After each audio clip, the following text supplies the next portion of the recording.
NCP के दिग्गज नेता और शरद पवार के भतीजे अजीत पवार शिवसेना बीजेपी गठबंधन सरकार में शामिल हो गए हैं। इससे महाराष्ट्र में बड़ा सियासी भूचाल आ गया है।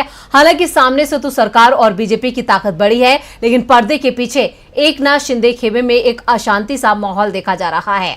अजीत पवार की एंट्री के बाद मंत्रियों ने सीएम से सीधी नाराजगी जताई है।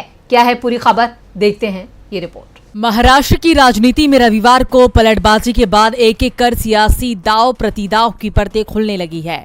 एक तरफ अजीत पवार को एनडीए और एकनाथ शिंदे सरकार में शामिल कराकर बीजेपी जहां खुश है और आगे की रणनीति बनाने में जुटी है, तो वहीं सीएम शिंदे काफी मायूस नजर आ रही हैं, क्योंकि महाराष्ट्र सरकार में अजीत पवार के उप मुख्यमंत्री और उनके साथ 8 मंत्रियों की एंट्री के बाद शिंदे गुट के खेमे में बेचैनी बढ़ गई है।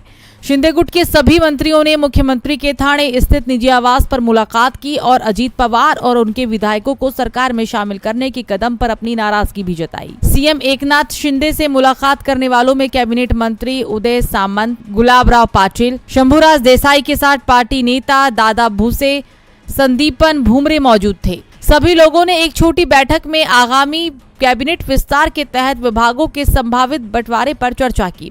वैसे देखा जाए तो अजीत पवार की एंट्री से शिंदे खेमे में बड़ी बेचैनी गलत नहीं है, क्योंकि एक तरफ जहां शिवसेना और बीजेपी दोनों ही दल अपने अपने विधायकों को एकजुट कर आगामी चुनावों के लिए कड़ी मेहनत कर रही हैं, तो वहीं एक साथ 9 लोगों का सरकार के अंदर आना बाकी नेताओं की परेशानी बढ़ा रहा है। गौरतलब है कि इस सियासी घटनाक्रम के बाद शिंदे गुट के मंत्री तो नाराज है ही, वहीं सीएम एकनाथ शिंदे भी मायूस नजर आ रही हैं। एकनाथ शिंदे की चिंता अंदर खाने में जारी खींचतान को लेकर है।